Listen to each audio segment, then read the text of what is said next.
Okay, we are going to forge ahead. I wrote down just like a few thoughts, just try and organize it.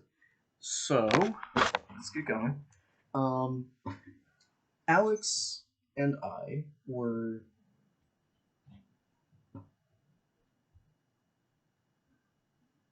I'm sorry. I'm gonna talk. If you didn't hear it, she just sighed really loud as I said, "Let's get going," or whatever the fuck I said. Uh, Alex and I were just talking about should Twitter be censoring news. Uh, Actually, that's not right. We were debating whether Twitter should or shouldn't censor people. That's the grand argument that we were having. Um, I was in favor of freedom of speech, so at its extreme, no regulations. Alex was in favor of uh, greater regulations, but we don't know how far greater goes. So we had our reasons for believing what we believed in. I'm not going to say that my reasons were better than his or that his were better than mine. We each had our reasons. They were fair. Um, and we really talked about them. We really talked about them. And there were a few times where it got a little bit like testy, but even that was, we worked through it and we have our own opinions. Come tonight, uh, you know, I'm talking to him on the phone and he and I go into this abstract discussion. It starts with bringing up semantics. Tattoo, by the way. It starts with semantics. So, our example, and this is like an actual conversation we had about just this abstract nonsense. It's all taking place in our heads. We're all imagining how we or someone else would respond. I think these are surrogates for how we would respond myself. That's how I played it. Anyway, he and I were talking about a scenario where somebody walks up and they've never been to Florida before. First day here, they see a tree they've never seen. Some guy says, "That's a palm tree." Next day, you come back and you want to see this palm tree. There's another guy there. He says, "What do you think of this Everglade?" And you're like, "I think that's a palm tree." He says, "No, that's an Everglade." Well, shit. Okay.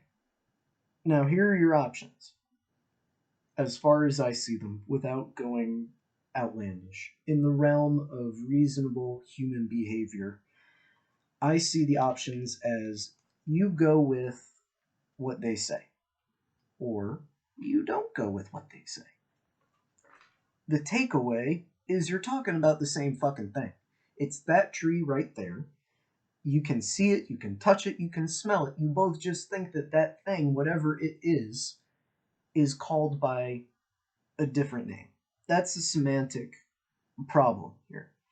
Now, as humans, we have to deal with semantics. No other animal, to my knowledge, deals with semantics. Uh, but we do. And semantics, if you're unaware, is just the really, it's the distinction between words for certain usage. So if I say, "I'm gonna deck you," I'm punching you. But if I say, "I'm gonna deck you," and you think that I'm gonna build a deck for you, you have a semantic problem. Anyway, you had those two people, and they had two different views. One thinks it's an Everglade, one thinks it's a palm tree. But you're both thinking about the same thing. It's right there, whatever. A third guy comes, and it turns out he is in the National Forest Department's top 5 most important people, the grand poobahs of the national forest industry. And he shows up. He's like, "Gentlemen, gentlemen, you're both idiots. This is a dogwood tree." And both of you are like, well, shit. Okay. Does that mean that we're both wrong? Does that mean that one of us could be right and the other two are wrong? And yes, in the realm of rationality, that's totally possible. If you're looking at a fucking tree, you know there's a difference between a palm tree and a dogwood. If you don't look up a dogwood and think of a palm tree, and you'll be like, whoa, okay.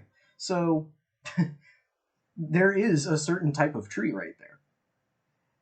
The national forest industry guy seems to carry more authority about him. And when he says that it's something, there's a sense of finality to it. Like he knows what that is. When the Everglades guy talks about what that fucking tree is, he's grown up in Florida his entire life, and he has called them Everglades. I think he knows an Everglade when he sees one. And little Miss Dogwood here was born a dogwood. This is a fucking stupid joke. His parents were dogwoods. It's I don't know. They know shit about dogwoods. It's the same thing. If you are all completely convinced with your own correct reasoning over a problem, that is to say, nobody is wrong, though you're both saying different answers to describe the same issue. That is to say, everybody pointing at that palm tree or that Everglades or that dogwood, it's. Oh, so I fucked up. It was the dogwood is the ranger guy, so the palm tree guy is like, I know I was born a palm tree. Um, so fuck, I lost my train of thought. Basically, if they're all talking about the same item and they're trying to describe it, and they all have different descriptions, then these descriptions lead to different words that ultimately become the noun form of that thing, whatever it was. You know, in this instance, it's a tree. Everybody knows that that tree, you all agree it's a tree. What kind of tree it is, you all disagree.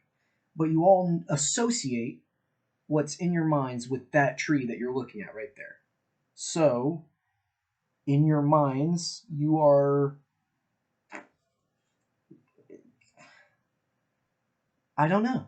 Honestly, from a rationalistic point of view, somebody is right or you are all wrong. But does that mean that you were just all wrong personally and you all just had one slip up and that one tree looked like the same thing? I don't know. I don't know. It gets confusing because if we're talking semantically, it's like we're branching off into multiple paths. I was doing this with my fingers, and it's like you have two sides to this story. You either believe that your assertion is correct, and all three of you have different assertions, but you're pointing about the same thing. So again, you either accept that you're all right, or one of you is right. It's not really possible for all of you to be wrong if you're all 100% certain, no shred of doubt in your mind, that that is the type of tree you're talking about. It's not about what other people call it. If you have made that tree, whatever type of tree you have called it, you have defined that item.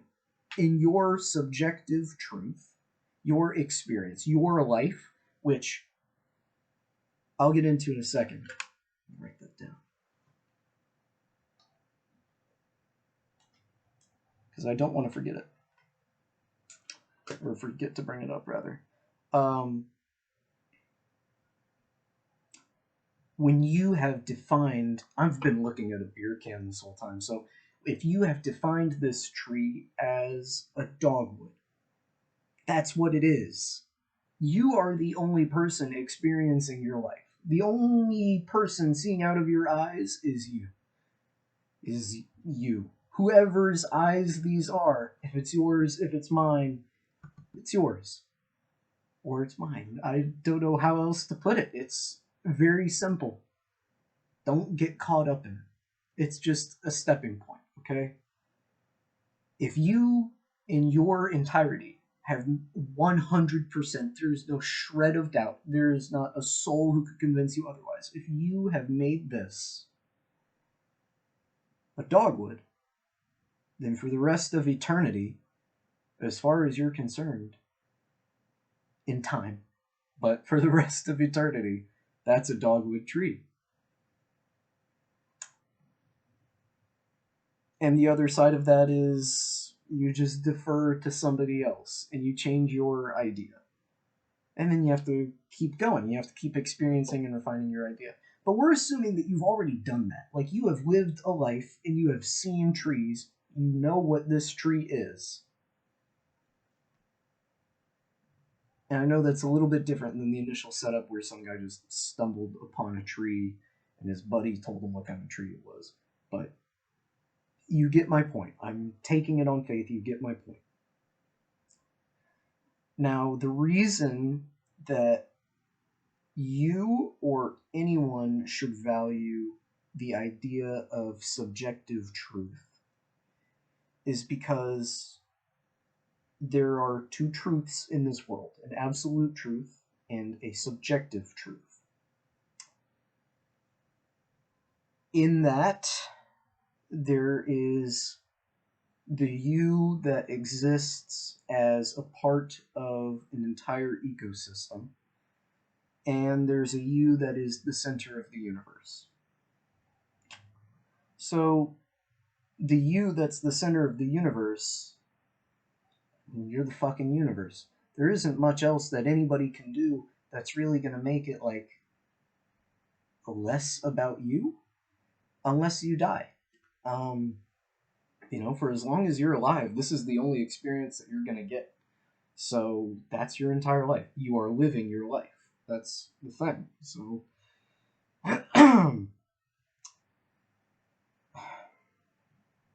but objectively, you are one of 7.5-ish billion people that all have two eyes. Most have two eyes. Most have two ears. And generally identify as humans and fit all of the characteristics that humans have. So we can safely identify them as humans. And if these people all live the life that you live by themselves, then all of a sudden your life is not the universe, unless it's both at the same time. And that gets a little bit funky, but basically, I know I'm just like rambling to myself, basically, about philosophy and semantics. But I can't, I enjoy this. I find this fascinating.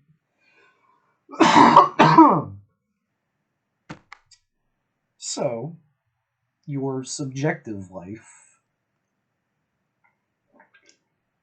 being the entirety of the universe means that when you say something is the way it is, that's how it's going to be. That's how it is. Period. Because fuck it. Somebody else, if some loser down the street comes up and says, "Oh, hey, I see you're admiring the Chad tree," and they're like, "No, actually, I'm admiring the dogwood," and they believe that they are 100% correct. Well, all of a sudden, you have two truths colliding. But we operate in a world and in a universe outside of that, of some extent. Maybe it's a universe, I don't know. Where it's two complete truths in one sense colliding, but nobody's wrong. There was a quote. I read it in a book. It's by Niels Bohr. The opposite of a fact is a falsehood, but the opposite of one profound truth may very well be another profound truth. I had to look that up, I'll admit. But, you know,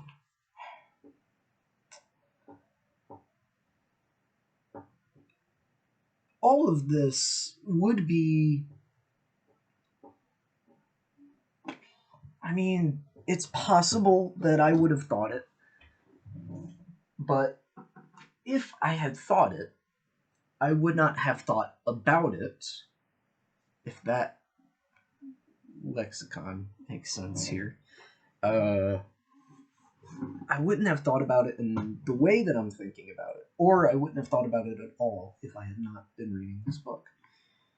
The alchemy that I made, because remember, I started this 16-minute video talking about how I did an alchemy.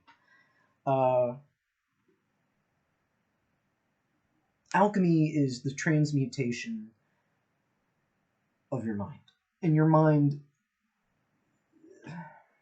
how to say this? The universe is mind, the universe is mental, the universe is existing in the mind. Hang on. Before I submit that last one, let me make sure that's correct. That one sounded a little bit too sounded a little bit too certain for what I'm talking about. Let me check that out. So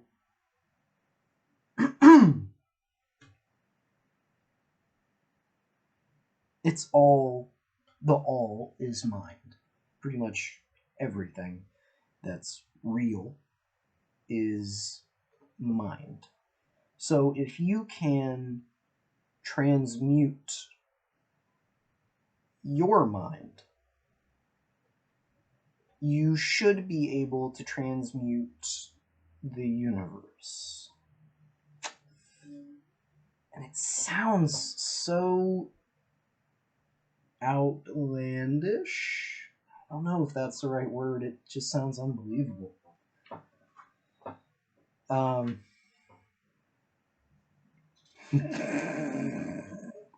But I think I'm starting to believe in it. The alchemy that I'm talking about is mental transmutation. And mental transmutation is changing the nature of your mind from one vibration to another vibration, from one mood to mood, from one state to state, that sort of thing. And if you can do that with your mind, you should be able to do that with the universe. The reason for that is because the universe is the mind. And when you say that, it sounds very nebulous. But, the mind is...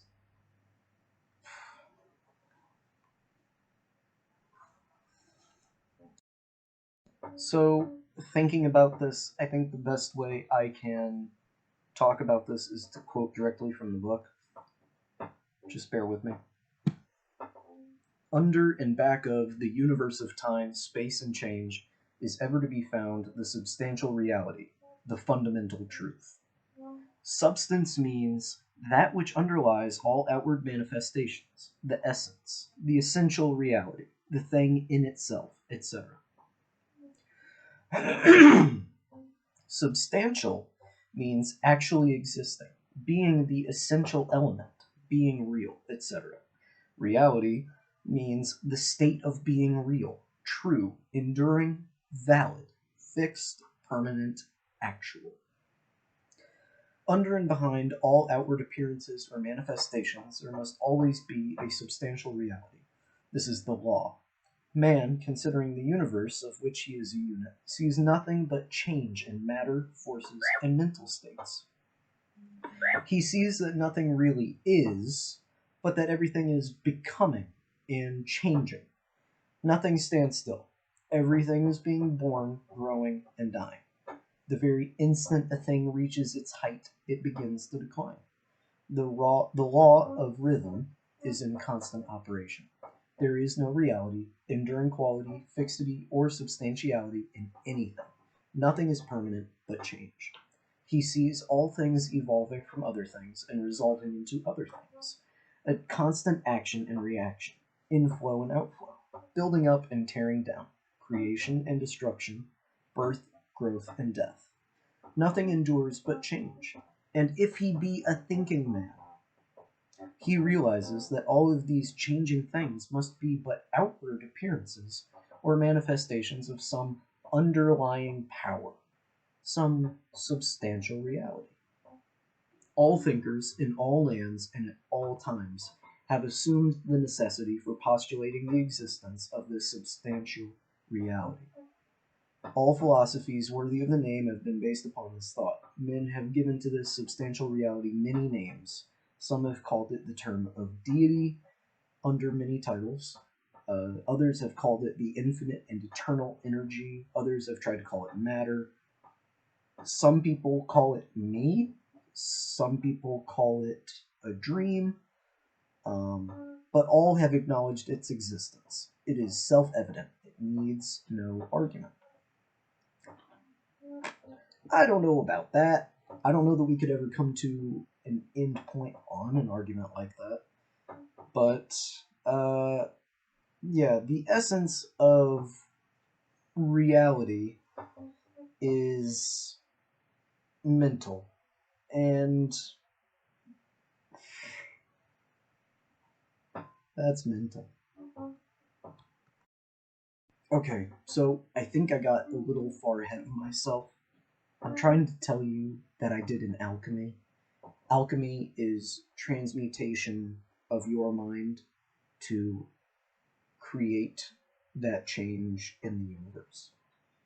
I'm not saying it's true. I'm not saying that you can believe it or not, whatever. I'm saying that I did it. And the way I did that was by using my mind to try and understand how somebody with a differing opinion than myself thinks, you know, and how I can think about them and how I can think about their opinion. I tried to make that positive. I tried to make that understanding. The thoughts were not something where like every minute of the day or every hour of the day or every however long in however long I just had a thought like, okay, I need to understand how a liberal's mind work versus a conservative's. It's not what I thought. What I thought was, I want to. It wasn't a want. There was a desire to understand how people think, and particularly with thoughts that are different than mine. So when I talked to my brother today, we went on an incredibly convoluted journey through abstraction that I tried to outline here, but as you can see, it's very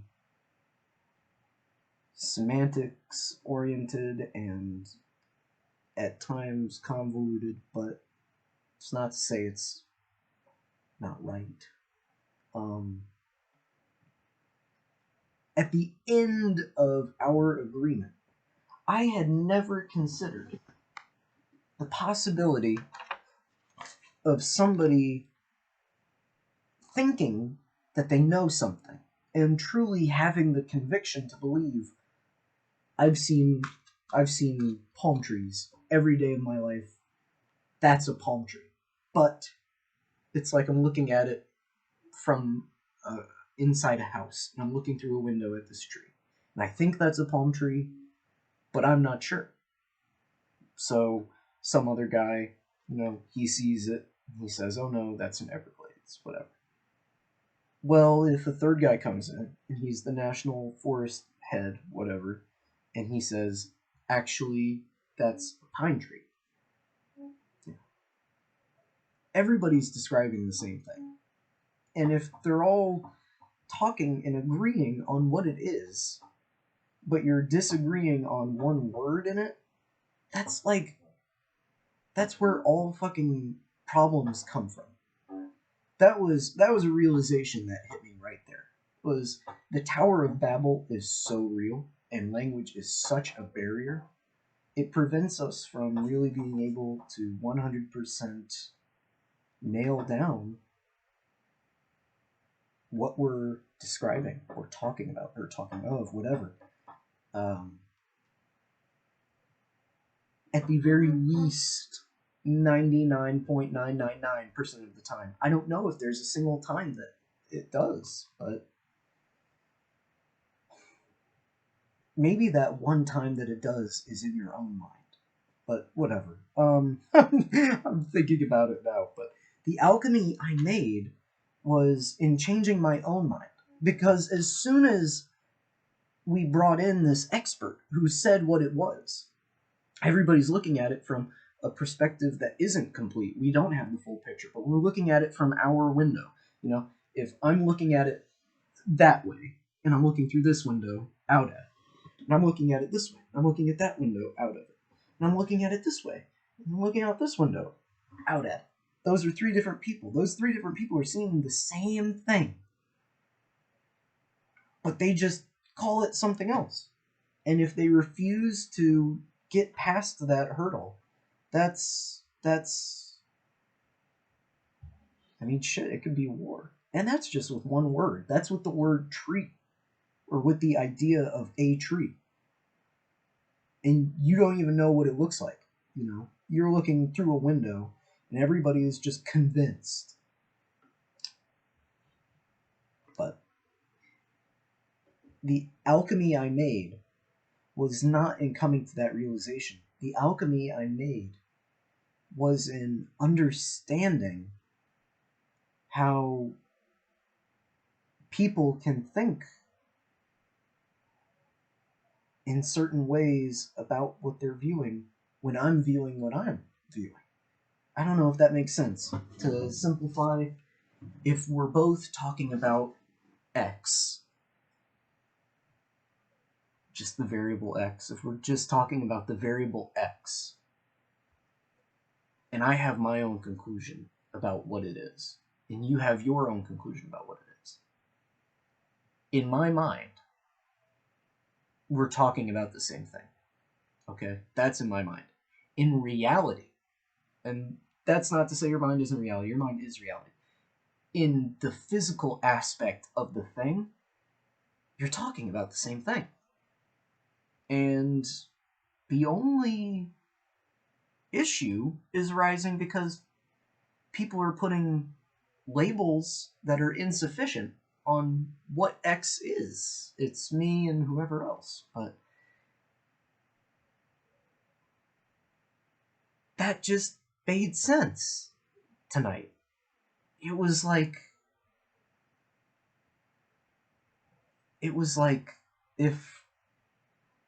if I hadn't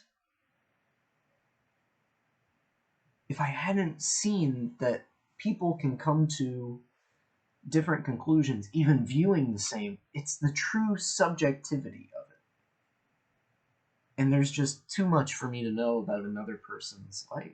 I mean, another person is another reality, or another universe, Like, that's one of the truths, is every person is another universe, because you're center of your universe, and presumably I'm the center of mine, you're the center of yours, they're the center of theirs, ad infinitum. So, on one aspect, I am completely right. On the other aspect, you are completely right. But in yet a third aspect, I can be right and accept that you are right. And that's not saying that they can do it to me, but I can do that to them. And that's like a wall that just crumbles in connection. It's insane to me. Like where I might have struggled to connect with somebody who had a completely different view, I can change my mind, my thoughts, my perspective, my vibrations to allow for a reality in which I am right. And while he may be wrong to me, he is also right, for we are speaking of the same thing and thus agreeing. It's like, I get it, man. And that's a level of love that I can get to now. That's really hippy dippy shit. But honestly, you're supposed to love your fellow man, and it's tough sometimes because some people have some outlandish beliefs compared to your own. And it's always been tough for me to reconcile that because, for example, this is real. My brother is liberal, I'm conservative, and I was afraid of talking politics with him because in the past we get a little bit heated, a lot of it heated. Um, but I could just, as far as when we talked, it was like a lot of the times we would hit impasses. But if we didn't hit an impasse, it was him kind of agreeing with me. And I always thought that when we hit those impasses, he was just I could understand his position, but he was wrong. But he's only half wrong. He's half right too. He's right in his own way, and I'm right in my own way. And then there's the objective way. That's the outcome. That's me changing my thoughts. I like to think that I like to think that I was able to change my mental facilities to comprehend, understand, and love a little bit better, which is cool. There have been other things that I've discovered like this, but this was one where it really hit me. It was like, oh, I did it. And this is the first time that I've called it Alchemy. So, again, it's October 16th, 2020. Um,